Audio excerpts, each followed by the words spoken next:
Nama Om Vishnu Padaya Krishna Preshtaya Bhutale Srimate Bhaktivedanta Swami Namine Namaste Saraswati Deve Gauravani Pracharine Nirvisesha Shunyavadi Paschatya Deshatarine Jaya Shri Krishna Chaitanya Prabhu Nityananda Shri Advaita Gadadhara Shri Vasadi Gaura Bhakta Vrinda Hare Krishna Krishna Krishna Hare Hare Hare Rama Rama Rama Hare Hare Shri Shri Radha Vrindavan Chandrodaya ki jai Shri Shri Nitai Gauranga ki jai Srila Prabhupada ki jai Nitai Gaura Premanande. Welcome everyone for the Sunday morning Science of Self-Realization sessions. So we have been having these sessions since at least 4 or 5 months now, and we have been covering gradually topics in a book by name Science of Self-Realization, which is a book written by Srila Prabhupada. It is a compilation of various teachings of Srila Prabhupada in his way of lectures or conversations or essays, which Prabhupada has written from 1940s onwards, up to the time Prabhupada was here on this planet. So it's very interestingly, all the topics have been compiled. Now we are on the 6th topic, how to have spiritual solutions for the material problems. This is the main topic. And the subtopic we have been discussing about one specific aspect of how in the modern Indian society, there are many false notions about various aspects of the Vedic culture. So this aspect we had discussed to some extent in the previous session. In today's session, we will try to understand one more important aspect in our Vedic culture, which is known as destiny, right? So this is a very common word which people keep using, and many times people are not very clear about this particular aspect. So destiny in the common language, it is known as bhagya or prarabdha in different names in the in our languages. So basically, how this destiny is acting in our lives and how much we can see that we can change our destiny, or we can endeavor to say make transformation in our destiny, is what we're going to understand in today's presentation from the perspective of Bhagavad-Gita and Bhagavatam. Right? Many times, many things happen in our life beyond your control. Of course, that is what is generally happening. So how these things are happening, why these things are happening, and how whether there's any possibility that we can interfere and change the course of our actions, is what we're going to discuss in today's session. So we'll begin the presentation now. Can we change our destiny is the topic. This presentation is based on the teachings of His Divine Grace A.C. Bhaktivedanta Swami Prabhupada, who is the source of our inspiration to follow the Vedic principles very systematically in our lives. And also, he is the source of inspiration for us to take up spirituality seriously. So Srila Prabhupada is the founder Acharya of the worldwide Hare Krishna movement, ISKCON. So in today's presentation, we will be trying to understand what is destiny. Right? Most of us understand destiny as something which is already decided for us. A very nice statement is made in the Bhagavata by Srimati Kunti Maharani. Kunti Maharani says that there are certain things which are called destined for us. Say our birth, Janma, then Aishwarya, the amount of wealth we are supposed to be having in our life, enjoying in our life, or acquiring in our life. Janma, Aishwarya, Shruta. Shruta means education. How much you will be educated, how much you will be going through the material understanding. And the fourth aspect, which Kunti Maharani says, is about how the beauty, how we are looking, right? So like this, there are four aspects which Kunti Maharani means it has been allocated to us based on some parameters. So Kunti Maharani says these four things you cannot change. The whatever has to come in the course of your life as the manifestation of different aspects, as time unfolds, these things will come upon us, or we will be experiencing them. The way where we are born, the type of riches we're going to experience, and what level of education we're going to have, and the looks, the beauty, how much we're going to, what way we're going to look, is what something is already destined, right? We cannot do any changes in this. So this is actually the definition of destiny. Because of our previous actions, what is known as karma, there are certain there are certain ways the life is going to be profiled, or it's going to be moving forward in our journey. So this is called destiny. We'll understand more about this concept of destiny. It's a very elaborate subject matter described in the Vedic scriptures, but here we're going to touch upon some important aspects, which is which can be relevant in our practical day-to-day life. And the scriptures also say that there are two types of destiny. One is called material destiny, which all of us are experiencing now, and another is called spiritual destiny, which is very much in our hands. Spiritual destiny is something you can change. In fact, the very decision that all of us have taken today morning, that I'm going to have a session, a spiritual session, is going to change your spiritual destiny. So every step we move towards the spiritual goal, spiritual way of life, is going to change our spiritual destiny. So it is clearly described and declared in the scriptures that material destiny cannot be changed, even if we endeavor. How it is so and why it is so, we'll understand as we move forward in the presentation. Whereas Lord Krishna can change our spiritual destiny if we endeavor. This also we'll try to understand as we move forward in our presentation. Before we actually begin our presentation, I would like to narrate a wonderful story to all of you, which is known as the story of Lakshahira. This story is narrated by Srila Prabhupada in his teachings very nicely. Basically, what the story is that there was one prostitute by name Lakshahira. Right? Her name was Lakshahira. So why she is called Lakshahira is that she was charging 1 lakh pieces of hira, that is diamond. It doesn't matter very big diamond or a small diamond. This was her charges. There was a person who was suffering from leprosy, and this person was being helped, assisted by his wife, very faithful wife, chaste wife, and she was very much taking care of him so nicely. So there was nothing that this man wanted in that way. But over a period of time, he was feeling morose, right? Some sort of a disappointment dawned upon him. So the wife asked the husband, "Why are you morose? I am giving you so much service. You're a person afflicted by leprosy. You can't even move. I practically carry you in a basket, and I'm actually giving you all the care required, and still you're feeling unhappy." So this leper husband admitted yes.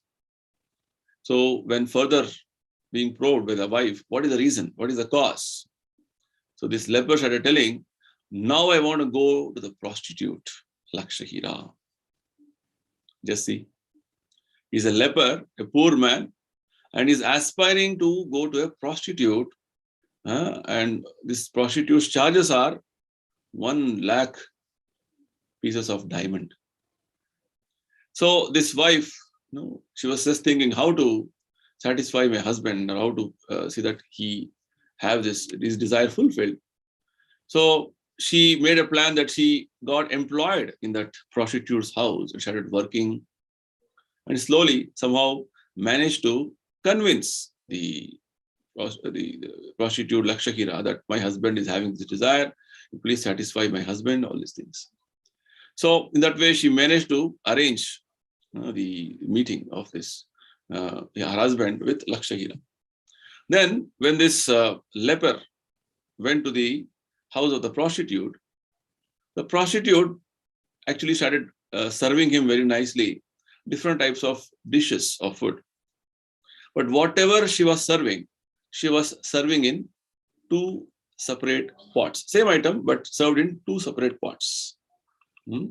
So the preparation was served in, same preparation was served in iron pot, and same preparation was served in golden pot. Whatever the foods which she had made, she was serving like this in 2 separate, say, katoris or glasses. Everything was made of iron and gold, and she was serving them accordingly. So this leper was a little surprised. Why are you giving me same sabzi in 2 pots? In one is iron pot, one is golden pot. You're giving the kheer in same, in 2 pots, one in golden, one in iron pot. So when this question was asked by the leper to the prostitute, so she started telling, I would like to know whether you will feel different tastes in these different pots when you are eating them. So the leper already had started eating, and he said, no, I don't find any difference of taste. The soup, what you're given in the golden pot, and the soup in the iron pot, the taste is the same. So when this comment was made by the leper, then the prostitute said, then why you have come here? This is foolishness. So this story is a very instructive one, actually. If you see, the whole world is going on like this. People are simply trying to taste the same thing in different pot. That's all. Right? They're not detestful that no more, I don't want any more, I have enough tasted it. Right? So they don't have any such detachment or renunciation. Right? They all know it's the same thing, but they want to taste in different ways again and again. So this comes to the point of understanding what we discussed in our previous session about a statement made by one great devotee, Prahlada Maharaj. He says, Sukham Aindriyakam Daitya Deha Yogena Dehina. He says, the sense pleasure which all of us are experiencing or wanting to experience, whether that experience is through the body of a dog or body of a devata, demigod, or a human being, or say human beings also have different types of human beings. Somebody is staying in Europe, somebody is staying in America, somebody is Australian, African, or Indian. The enjoyment, the sense pleasure, the quality of the sense pleasure is the same. It's a very important principle which we have to understand. Right? So basically, this disease of like trying to experience like this, trying to experience like that. It's like, Prabhupada gives one more example. The Indians are thinking, oh, in Western countries, people are enjoying. Right? Whereas in Western countries, many countries are having the weather in such a way that it's very cold always. Whereas the Westerners are thinking, oh, Indians have a very good time. They have always sun. Rising and so nice sunshine is there. Let's see. Each of them are thinking that, oh, he's enjoying, I'm not enjoying. He's thinking, they're enjoying, I'm not enjoying. So like this, we are trying to taste the different sense pleasures in different parts. Or this may be tasteful, that may be tasteful. So like this, people are trying to do different types of permutation combinations to taste the different experience in this material world. The ultimate type of taste or experience which people want to have is to taste sex life in different ways. People want to go to this country, this place, that place, want to experience, enjoy. So Prahlad Maharaj says, Sarvatra labhyate daiva yata dukkha mayatnataha. Just like dukkha means miseries, unhappiness, it comes without any endeavor, yatna. Similarly, happiness also, what is destined for us, will come. Very nice example is given. Suppose a multimillionaire is suffering from typhoid and a poor man is suffering from typhoid. Both of them have the same disease. Right? Recently we had the pandemic, wherein people, whether it's rich man or poor man, all were suffering from the virus. So does it mean that the multimillionaire will have less pain, less distress, and the poor man is suffering more because he doesn't have money? Right? When you have any disease, the experience of pain will be same either you're a rich man or a poor man. Sufferings are the same. Doesn't mean that, rich man is very rich, so he's suffering little less. No. So just like unhappiness is the same. The example of the pots, you can again remember. The food, which is different pots, tastes the same. Similarly, the experience of unhappiness or happiness is all same in different pots. So this is called knowledge. So why should I waste my time to taste happiness and distress in different pots? Different pots basically means different bodies. Right? This is not our business actually. Our real business is to revive our original consciousness, which is known as Krishna consciousness. It doesn't matter in which pot I am at the present moment, which body I'm having, it doesn't matter. Especially human form of life is a special opportunity for all of us to see that our whole existence is preparing ourselves to going back to spiritual world. Right? So Krishna consciousness or devotional service is that activity which will actually make you ready to liberate yourself from these different types of existences we are having. So this is what the scriptures say. Bhagavata says, Durlabham Manusham Janma. Right? This human form of life we have got attained after so many cycles of evolution.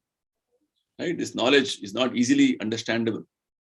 Animals cannot understand this. If I call, right, if you have some animals, say cats and dogs together, and we make them sit in one place and tell them, oh, now hear about this topic called, can you change your destiny? Can the animals understand this? No, cannot understand. So this facility, this opportunity of understanding the spiritual subject matter, topics which are higher, are only possible in the human form of life. In the other forms of life, these things are not possible. So this story, let us keep, remind ourselves about the essence of the story, the lesson of the story, and move forward with our next understanding of this presentation. The statement which generally, the perception which people have in the modern day context is that you have to work hard and struggle, and eventually you will achieve success or you'll go ahead in your life. This is what the perception people are carrying in the modern day world. Right? Should really, really work hard, put all your energy, then you'll succeed definitely. Is this statement, how far is this statement correct? So let us analyze. The Bhagavad-Gita says that the karmis or the fruity worker means I want to work and the result, what comes out of it, I want to enjoy. So they are technically known as karmis in Bhagavad-Gita. Mostly in the material world right now, we see such people who want to work hard and enjoy the results for themselves. Themselves means either personally or extended selves like family, society. So these people have been described in the Bhagavad-Gita as mudhas or asses. Very strong statement. Rather, very strongly they have been condemned in this way. So why it is so? Reason is given is because you see the ass is known as the beast of burden. Right? The beast of burden means it is carrying heavy loads of laundry, of the clothes of the washerman. generally donkeys are used by washermen to carry loads and loads of clothes on his back, bundles of clothes, big bundles. So washerman takes him to a particular place, and there he takes the clothes for washing and drying, and again loading the clothes back. So we have seen donkeys are carrying, or the asses are carrying, huge loads of luggage behind their back. It looks like it is disproportionate to their body many times, just like this particular image is obvious. So they are carrying so much, and the scriptures also analyze and tell the donkey is such a foolish animal. Mudha. It is so foolish that it doesn't know that for a morsel of grass which my master is giving me, I am carrying so much load, right?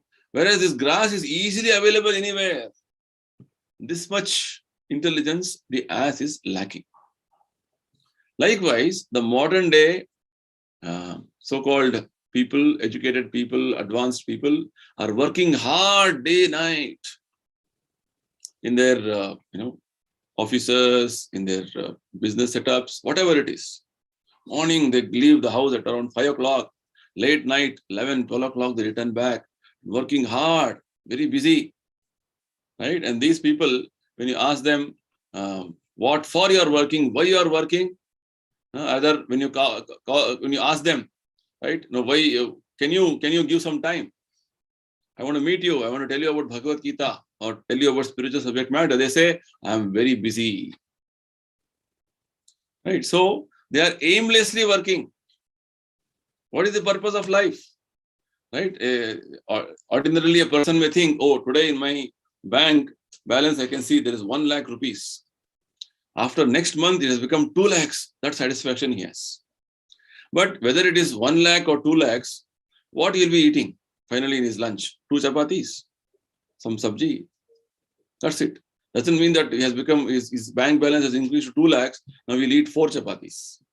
Or bank balance has become 10 lakhs, he'll eat 20 chapatis. No. The amount of consumption of food will remain the same, but his anxiety levels increase. And what for is working so hard? He'll think, oh, now I have to accumulate money for my future. If I am not going to enjoy, let my family members enjoy. This is the understanding. This is the type of thinking they go through. So that's why they're known as foolish entities or foolish creatures who don't know the aim of life. Okay.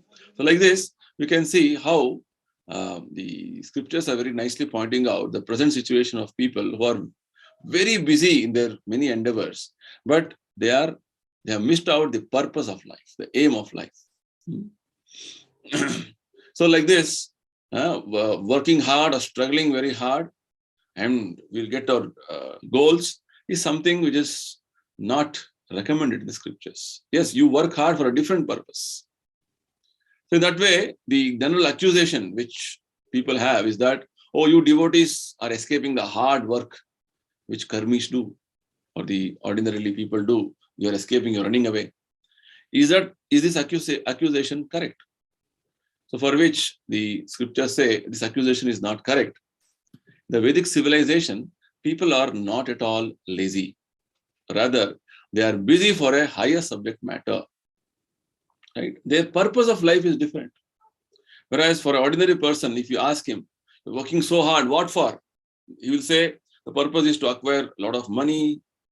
The purpose is to, I want to enjoy my senses. Very ulterior purposes. There is no very, the superior purpose or the ultimate purpose is not there, it's lacking. Right? Whereas in the Vedic civilization, the people are trained to have a very specific purpose in life with regard to what is the actual goal I'm supposed to be achieving. That is to liberate ourselves from the cycle of birth and death. Right? So like this, we can see a glaring difference in the way of approach of people presently because they're lacking the understanding of the purpose of life. Srila Prabhupada very nicely comments, modern people do not know and therefore there is no religion. Simply a dog's race. The dog is running on 4 legs and you're running on 4 wheels. That's all. And you think that the 4-wheel race is the advancement of civilization. Therefore, modern civilization is practically set to do nothing. Right? It is practically like you are not advancing in your goal of life, basically. You are where you are with regard to the goal of life, or other progress in spiritual journey. Materially, whatever you may be doing, but if that is not helping you to progress spiritually, from the Vedic perspective, from the scriptural perspective, you are not progressing. That is the understanding which is given in the scriptures. One of the acharyas, by name Prahlad Maharaj, he stresses that this busyness of the devotees is important because it is going to give them the right perspective of life, and this should begin from the very beginning of one's life. It is from the very childhood it should start. He makes a statement, Kaumar Acharet Prajnaha. Means when you are at the age of 5 years onwards, this training should start. This education, this culturing should start. And one should not waste even a second's time. Because every moment of our life is so valuable. After great endeavor, we have got this human form of life. Great, so much of cycles of evolution. We have come to this stage of human form of life. So wasting our valuable human life in different useless endeavors will only spoil our valuable time. In this regard, one great politician and a moralist by name Chanakya Pandita, most of you would have heard his name. He says, a moment lost without going forward with the purpose of life, the actual purpose of life, is like, it cannot be replaced even by hundreds of gold coins or millions of dollars. Right? One moment lost in your life is lost forever. No amount of money can replace that valuable time you have lost. So how much we should be careful in our day-to-day activities with regard to the time we are having, how we are supposed to be spending is what we are supposed to be very careful.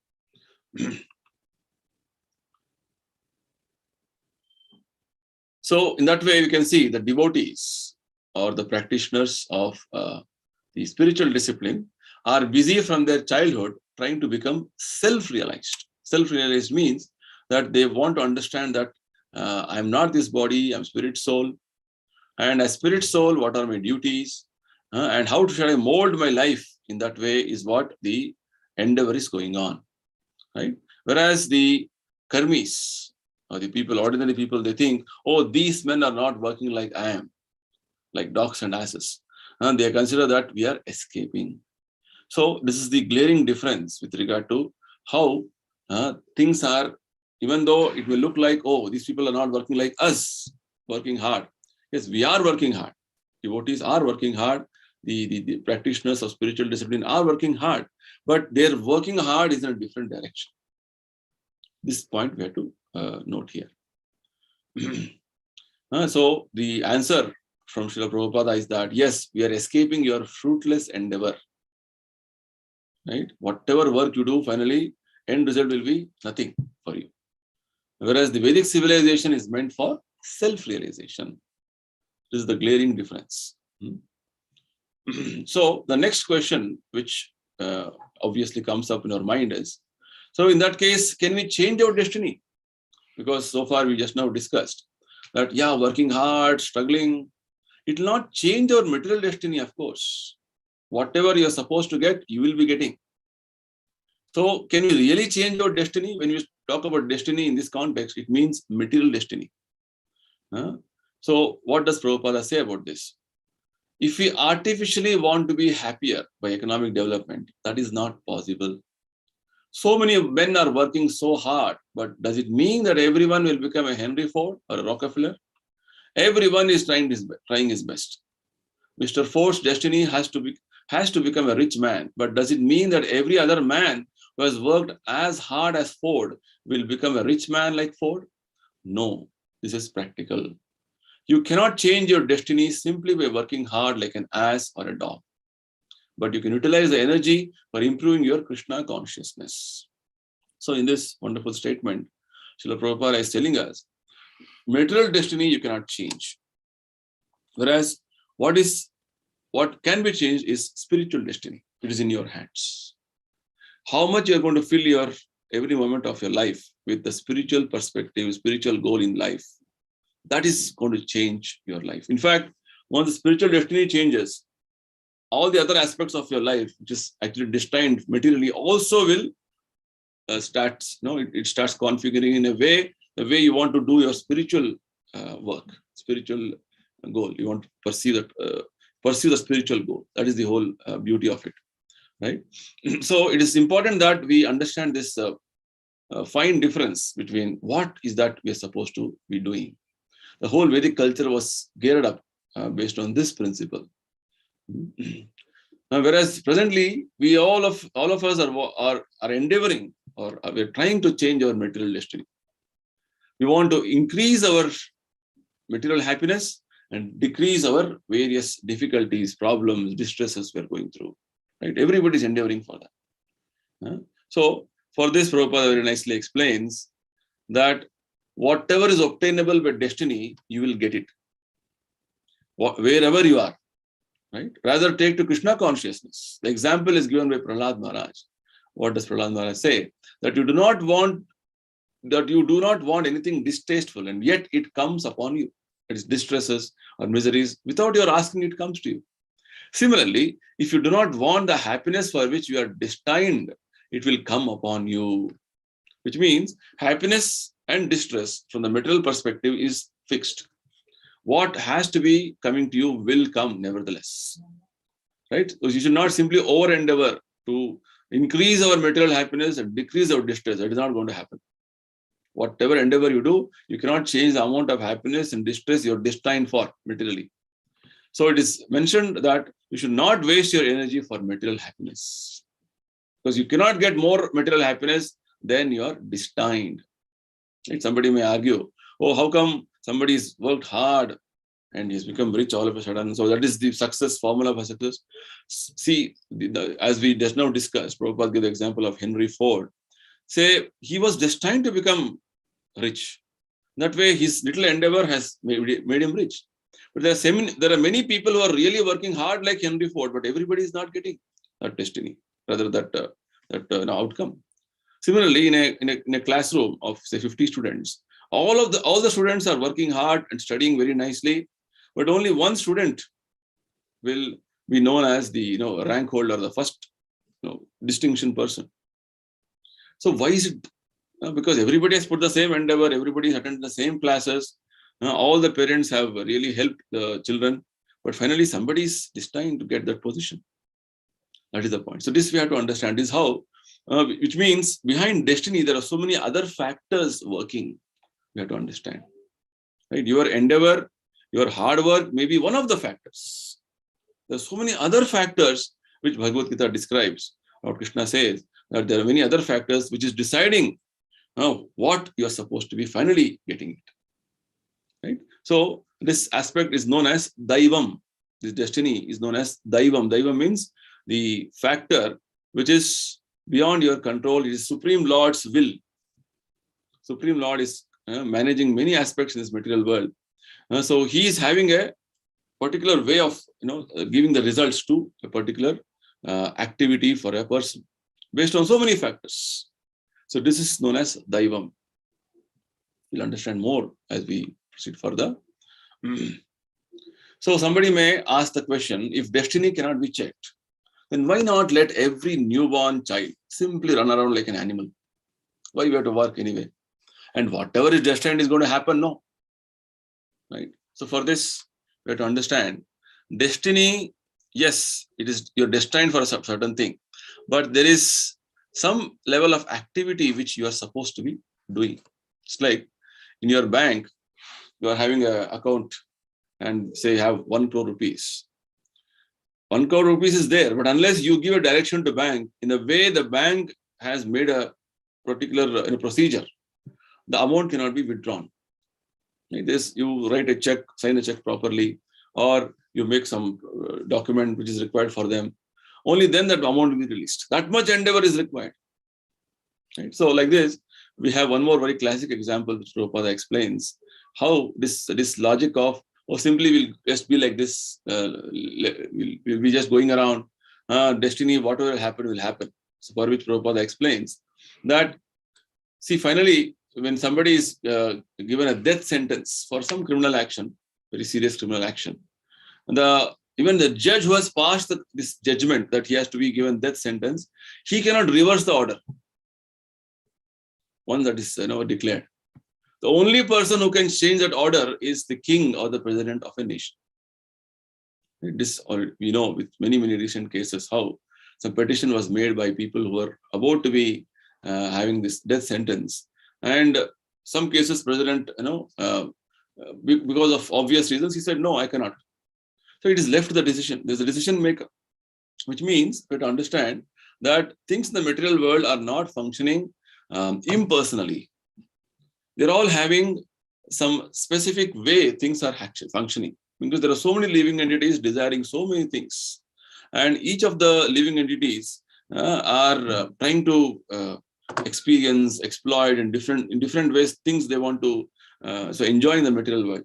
So there is something known as laws of karma which Krishna has made, so that all the living entities will get their desired destinations, what they deserve. This is the principle, right? The laws of karma are functioning in the human society to specifically give the awards or results to people based on what they deserve.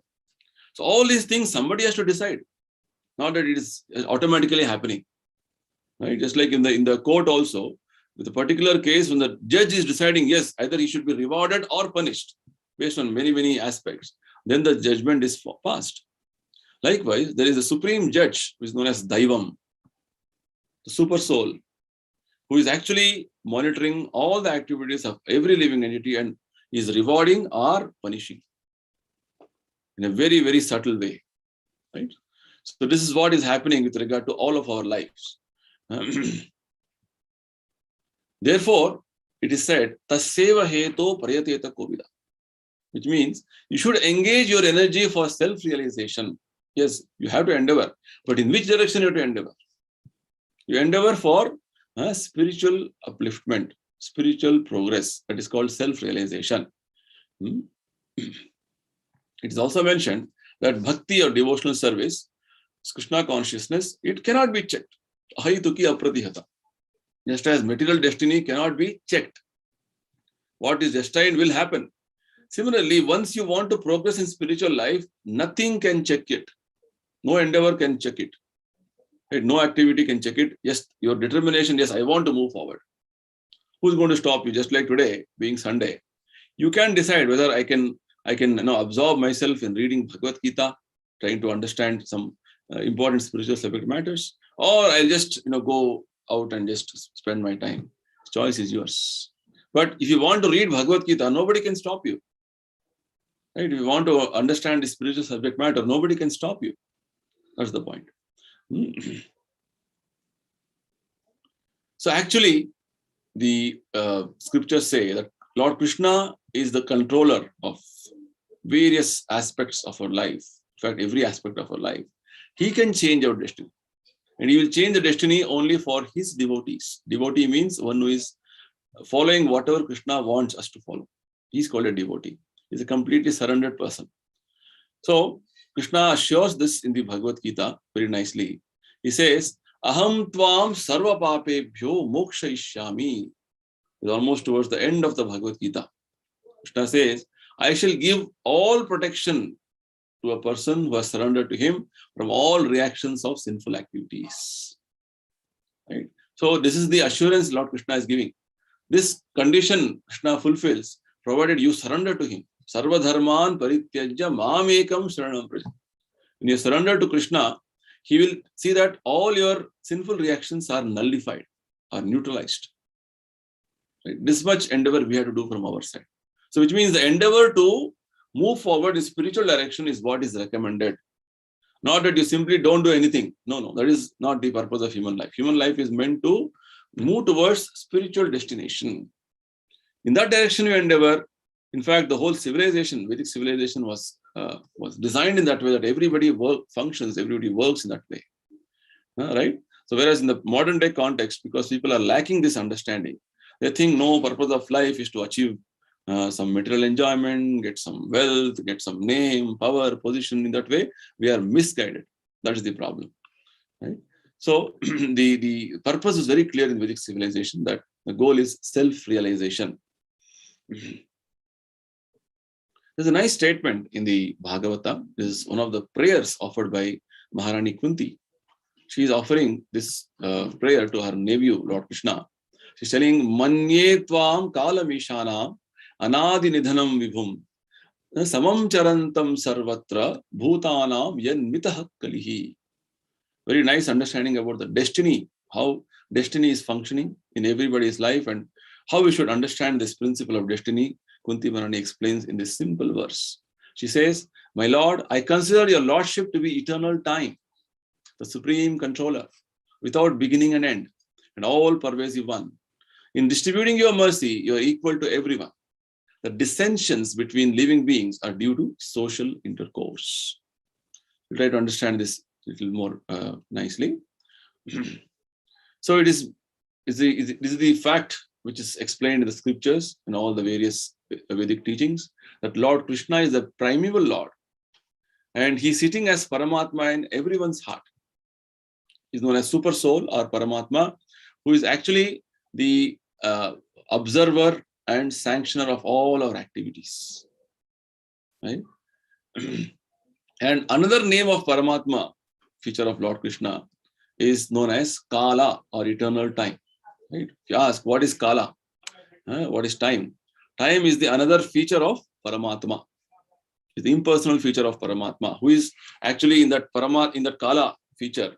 Lord is actually unfolding, manifesting various reactions which you are supposed to experience as happiness and distress.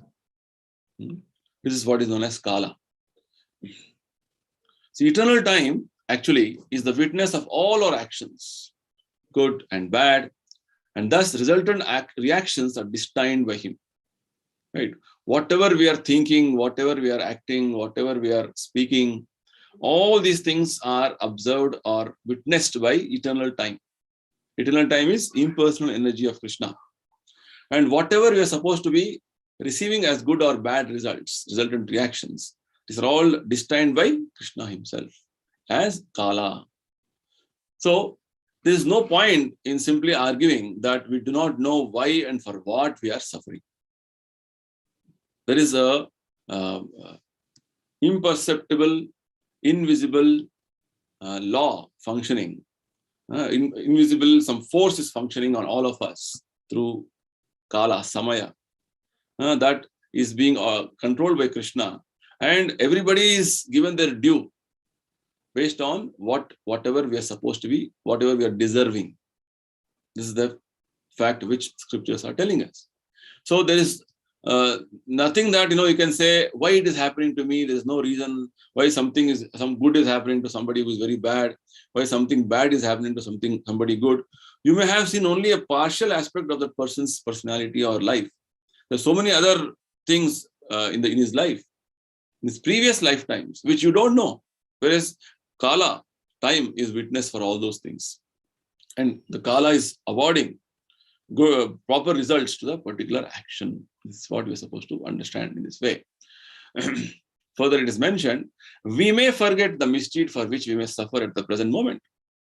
But we must remember that Paramatma is our constant companion, and therefore he knows everything, past, present, future, everything he knows.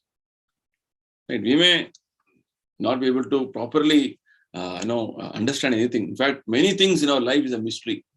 We can't understand, ascertain why it is happening and how it is happening. It's a big mystery for all of us. But actually, we should understand that there is a superior energy working.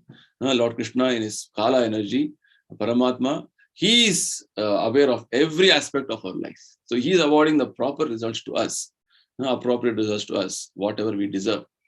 Because the Paramatma feature of Lord Krishna destines all actions and reactions. He is a supreme controller also. Manye tvam kalam ishana. Kunti Maharani says, Lord Krishna is the supreme controller in this way. Without his sanction, not a blade of grass can move. You have heard this statement many times. Right? So any activity that is happening in the material world, Lord Krishna, under his sanction only it is happening. But there's a principle behind this. especially with the living entities in the human form, they are given as much freedom as they deserve. But misuse of that freedom is the cause of suffering.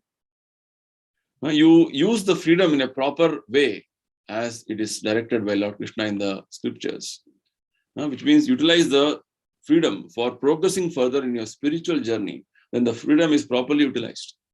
Misuse of freedom means when you don't use your freedom for progress in spiritual life, rather you want to utilize it for your sense gratification and entangle yourself here. You are bound more and more. Your freedom is curtailed. So that is the understanding. So we have so many living entities here wherein they don't have that much freedom with regard to way humans have, which means our level of freedom is much more. But if you misuse that again, Lord Krishna in the Bhagavad-Gita says, you'll be degraded to the lower life forms, next life, or coming forward in the future lives. So it is very, very important to understand the significance of what our action should be, how our action should be. Should be very careful, very cautious. That is the point. Because everything is happening based on your way of functioning, right? As much you utilize the freedom in a proper way, you will be awarded a proper way of life in the future. If you are not properly utilizing the freedom, then misusing it, then you will be given a different type of a life reaction. You'll be suffering for that. The devotees of the Lord do not misuse this freedom, and therefore they are the good sons of the Lord. Others who misuse freedom are put into miseries destined by eternal Kala. This is the principal functioning. Right? Devotees means who are abiding by the laws of God, and they want to follow whatever Krishna is telling them. That way, they are abiding. They are good sons of the Lord. Whereas if you misuse the freedom, then you will be struggling and suffering in the material world. The Kala offers the conditioned souls both happiness and miseries. It is all predestined by eternal time. So based on your various action-reaction results, which has to manifest in your life, the Kala unfolds it. Things start manifesting one after other in life. Just like everything is going fine. Husband, wife, children, everything is going well. Suddenly, some calamity happens in a house.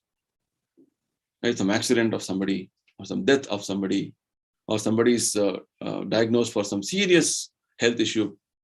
The whole scenario changes. Right? Like this, Kala unfolds in our life, various aspects, because there is something known as individual karma and collective karma. And based on collective karma, specific types of people we are together as family, as community, as society. So there are many subtle laws functioning in the world like this. And Krishna is the supreme manager, controller, managing all these different aspects in the material world through his various agencies, of course. Right? In fact, it is said, when somebody has left his body and he's not a devotee or not remembering Krishna, then he's taken to the abode of Yamaraj, Yamaloka. Yamaraj will decide the destiny of that soul, where he has to, what he has to get next life, what type of life he has to get next life. And Yamaraj is again assisting Lord Krishna in this activity. Yamaraj is known as the superintendent of death for those entities who don't want to perform devotion. So Yamaraj will award suitable bodies to the living entities, especially human form, next what they should get based on their actions. I'm almost coming towards the end of the presentation. A few more slides. So as we have miseries uncalled for, so we may have happiness also without being asked. For they're all predestined by Kala. This point we have discussed. Right? Happiness and distress in anybody's life, material happiness and distress are all destined, predestined. What has to happen will happen. You may only want to postpone it, just like sometimes people go to astrologer or take some treatment or something. They may postpone the problem. A very nice example is given in Bhagavata. Narada Muni says, say you're carrying a load on your head. Oh, it's too much painful. So what you will do, you'll go to a consultant and ask what to do. He will say, you shift the load to your shoulder. Ah, such a big relief. See, so much problem was there. Now it is shifted here. And after some time, this shoulder starts aching. and you say, you shift to other shoulder. So like this, the astrological recommendations, you wear this stone, you do some yajna, you do some prayaschitta. All this is to only shift and postpone the miseries which you have to suffer anyway.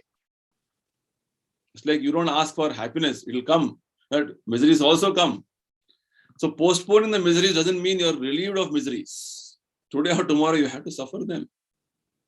That is the point. So this destined aspect of happiness, distress, what is there in everybody's life, we have to experience. So the best course is to tolerate the distress and thank the Lord for whatever happiness Lord is giving us and move forward in our life and move forward in our spiritual journey. That is the point. So no one is therefore either enemy or friend of the Lord. Lord says in the Bhagavad-Gita, Samoham sarva bhuteshu. I am impartial to everybody. Nobody is my enemy and nobody is my friend. Whatever way people are, have organized themselves or they are going on in the life is all because of their own destinies. I am put in a specific situation, in a specific place, in a specific family, in a specific circumstance, all because of my destiny. I have created this destiny for me. Right? I can change this destiny in a much better way or in a spiritual direction if I endeavor in a proper way. Right? As per the directions of scriptures. This is the point. So everyone is suffering or enjoying the result of his own destiny. You do not blame anybody. Oh, because of you, I am suffering. Sometimes, people often blame, oh, I am born in this family, my parents are like this, or my situation is like this, my place is like this. Sometimes people blame anything and everything around them. But let us understand and take the responsibility as a gentleman that whatever situation I am in, I am responsible for this. And because of your previous actions, you have been destined to be born in a specific place with a specific circumstance around you. There is nobody to blame for this. You have to be blamed for yourself. And you have that capability to again change the situation to a better situation, a better spiritual situation. So it is in our hands. The destiny is made by the living beings in course of social intercourse, in the various interactions. So everyone here is trying to lord over the material nature. And thus everyone creates his own destiny under the supervision of Supreme Lord. This is what is happening with each of us. We want to enjoy this material world in a way that only I am the proprietor, I am the master, I am the enjoyer. That way, this is the mood and mentality of each and every one of us. So when this is happening with each of us, Lord is creating a specific profile of journey of your life. But when the whole mood changes to, no, I want to serve Krishna, I want to become devotee of Krishna, I want to engage in devotional service, then Lord Krishna will make your destiny in a very, very wonderful manner. Right? As we discussed, Lord Krishna can change our spiritual destiny provided we endeavor in that direction. Because Lord is all pervading, because he can see everyone's activities, he is accordingly awarding appropriate results. It is left to us what we were supposed to be doing, what we want to do. Because the Lord has no beginning or end, he is also known as the eternal time, Kala. So Kala, he is constantly monitoring all our actions. Mental actions, verbal actions, physical actions, Kaya, Vacha, Manasa. He knows everything. What is your intention? What is your purpose? What is your, what is that you want? What is your agenda? Everything he knows.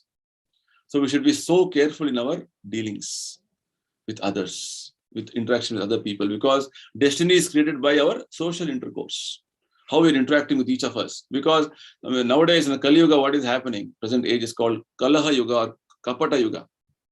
You have some other motive in your heart, but externally you want to show as though I'm very, very helpful to you. I'm very compassionate to you. I want to really, really say that no, you are benefited. This you may show, but your intention is something different. As Paramatma, Lord knows what is your intention. Accordingly, you will be awarded the result. So this we have to always keep in mind. Our intentions have to be purified. Our way of dealing with others should be in a very, very clean manner. It should be faultless. It should be straightforward manner. This is what Bhagavad-Gita recommends. Lord Krishna says, we should deal in a way that other person genuinely will understand that this person wants to help me, or I want to help other person. What is the real help we can give to others? Whether how we can help them to progress spiritually. Any other material interactions will only have different type of agendas, different type of motivations. I want to enjoy, I want to get more name, I want to get more fame, I want to get this benefit. With this, I will get this benefit. This is how everybody is calculating and working. It's all called material calculations, right? All these things Lord is observing, and accordingly, results will be awarded. Either we'll get the results in terms of emotional, say, experiences, happiness, distress, feeling very depressed, or physical, reactions. Like this, we will have different things happening. Suddenly, somebody will come and shout at you. It's not that somebody suddenly shouts. It is because of some other reason. Maybe in some time in this life or previous life, you have shouted at that person. In a similar way, it is coming as a reaction to you. You're destined to hear that. Right? So like this, this is a very big subject matter, destiny, and how it is all functioning on us. But I've touched upon few aspects from the scriptural point of view, which will trigger many thought processes in us and try to understand the subject matter more seriously. So I strongly recommend you read Bhagavad-Gita. Many aspects of destiny are explained in Bhagavad-Gita, because each of us are going through, or the whole life in that way is the result of what we have done in our previous life. We are destined to act in a specific manner. So Krishna in the Bhagavad-Gita is trying to tell us how we can change your destiny. A better destiny you can have. The ultimate destiny of going back to spiritual world we can have. Krishna is telling us. So with this, I conclude the session here. I open the platform for any questions, any clarifications, or any comments based on the session we had just now on the subject matter of destiny. Yeah. Over to all of you.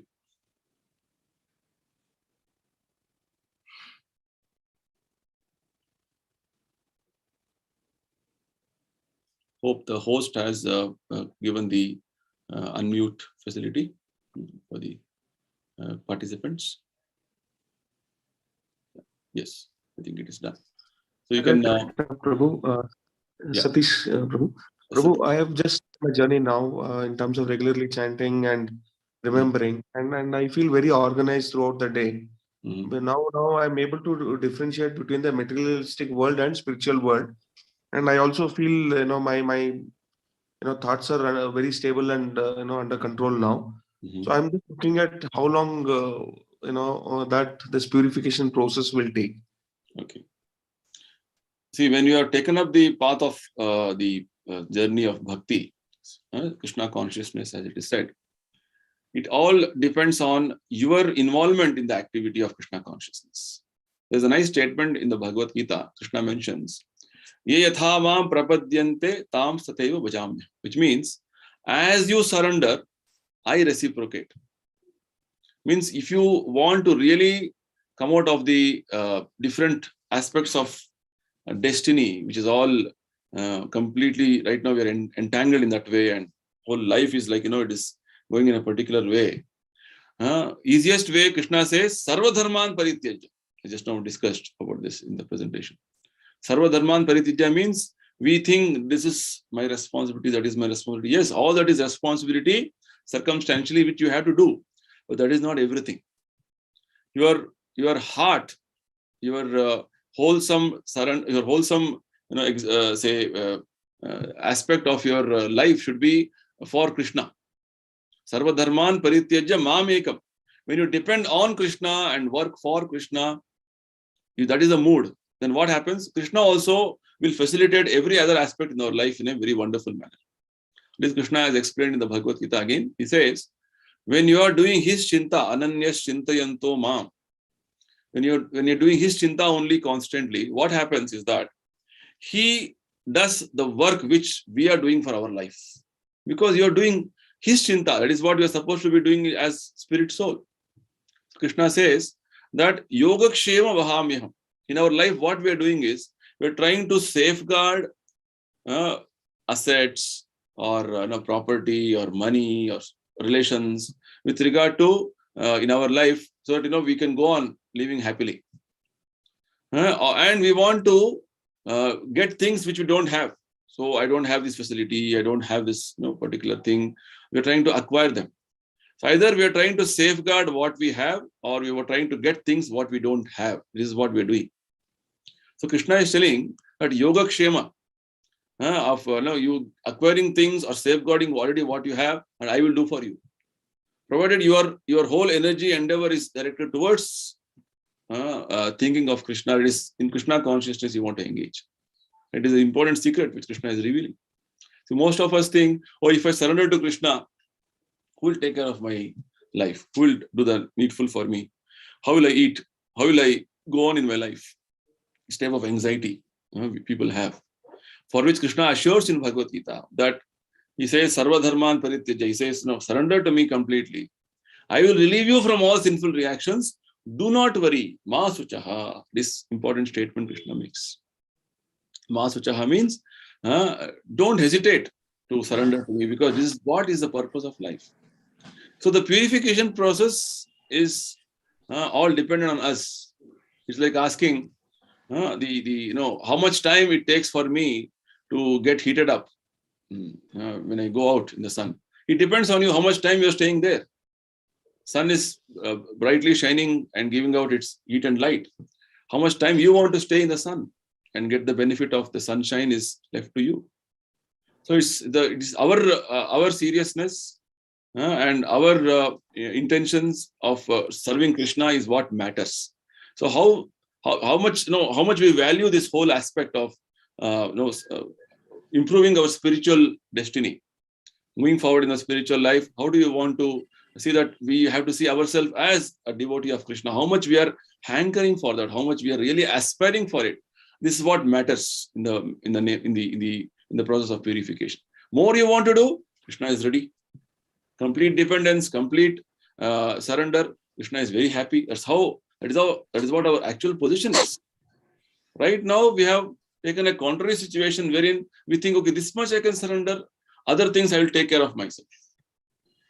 That thing, as long as it goes on, then that's what happened in Bhagavad-Gita. If you see, Arjuna in the beginning, he was thinking that he's quite capable of thinking and analyzing and philosophizing and trying to tell Krishna we should not fight. Right? In his own way, he was thinking in that way. So whereas when he finally understood, my thinking, my way of analyzing or manipulating will not work. Because we may have some plan, but unless and until we align ourselves with Krishna's plan, this is what exactly Krishna revealed in the 11th chapter of the Gita. He said, your plans may be there, whatever your plans, but unless you align with my plan, Krishna says, nimitta matram bhavasavya sachin. You align with my plan, all your plans are of no use. Because all of us as living entities, as minute parts and parcels of Krishna, we are supposed to align with Krishna's plan. Krishna has a particular plan in this material world, how to take forward this whole existence moving forward. So we have to go along with that plan, just like you had to get into whether you want to travel by train or flight to from one destination to another destination.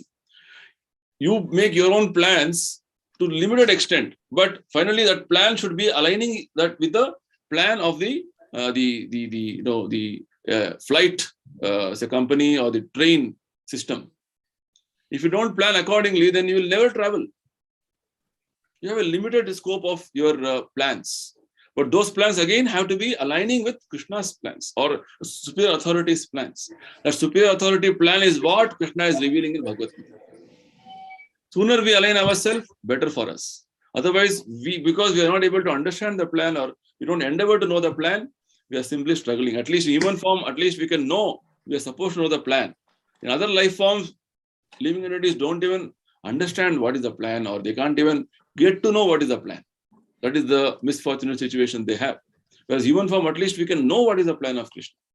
So sooner we align ourselves, that much faster our purification also will start.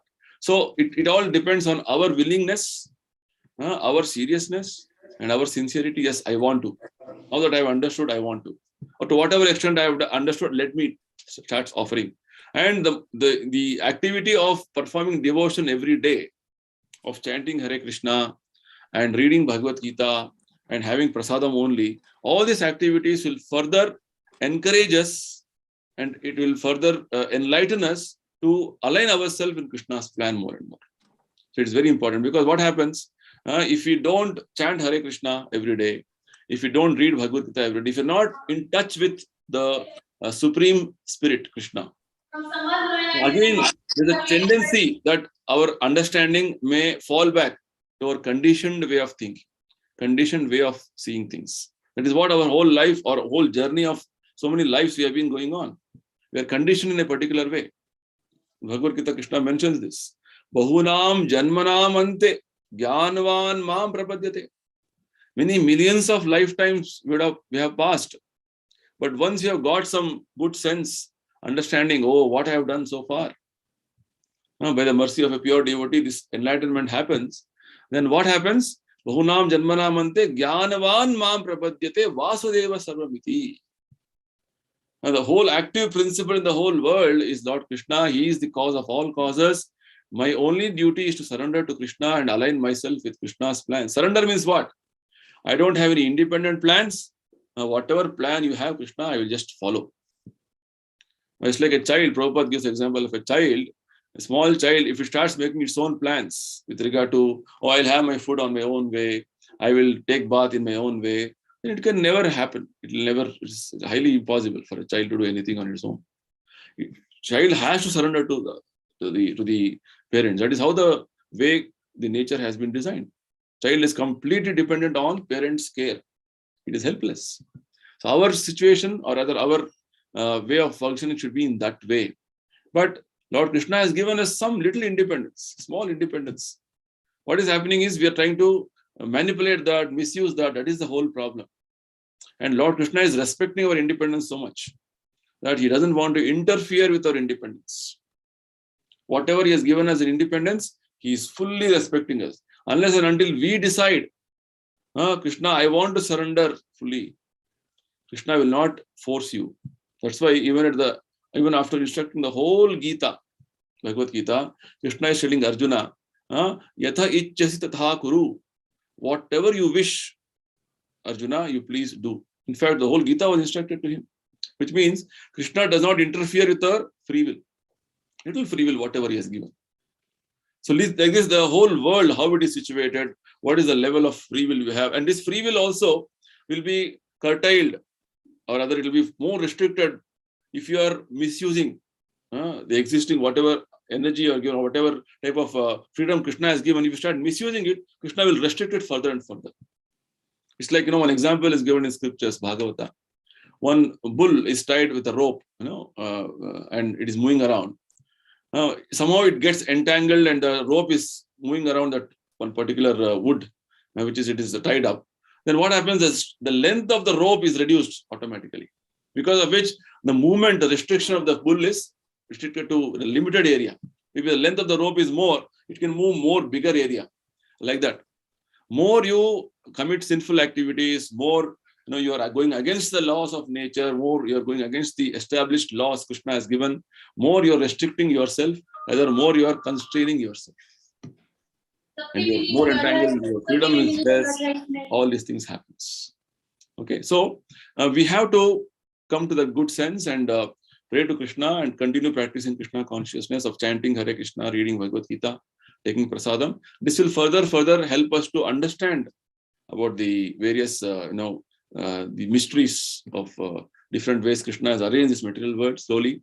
And we also start aligning ourselves in the various arrangements Krishna has made more and more, submit ourselves and function in that way. That will make our purification or accelerate our purification process in that way. Okay, I hope I've answered your question to some extent. Any other question or any other clarification? Right. So thank you, everybody. Every Sunday we have this session on science of self-realization, and very wonderful topics have been listed in this whole book. And I request that all of you keep continuing to attend this to have more enlightenment, and also suggest that you read the book Science of Self-Realization slowly, nicely. And all these sessions are available on YouTube of Vrindavan Chandrodaya Mandir. Recorded sessions are there, previous sessions are there. You can access them and go through them. And I also suggest that you recommend that these are all very basic sessions which anybody can attend. Even a newcomer, he has not attended previous sessions, he can attend any session from any session. So suggest that you recommend your known people, your friend circle to start attending the session so that they can get some enlightenment and they can move forward in their spiritual life. So you can be one of the instruments in the Lord's arrangement of changing the destiny, spiritual destiny of your people whom you know, right? More you make the people move towards spiritual destiny. Krishna says in Bhagavad-Gita, he will award you or he will reward you with devotion to him, right? So it is a very important thing. That Lord Krishna's purpose, mission is that to bring all of us to his destination, spiritual destination. So if we assist Lord in that way, it will only improve our spiritual destination more and more. Okay, so with these few words, I conclude today's session. Thank you everybody for being part of the session today. Hare Krishna.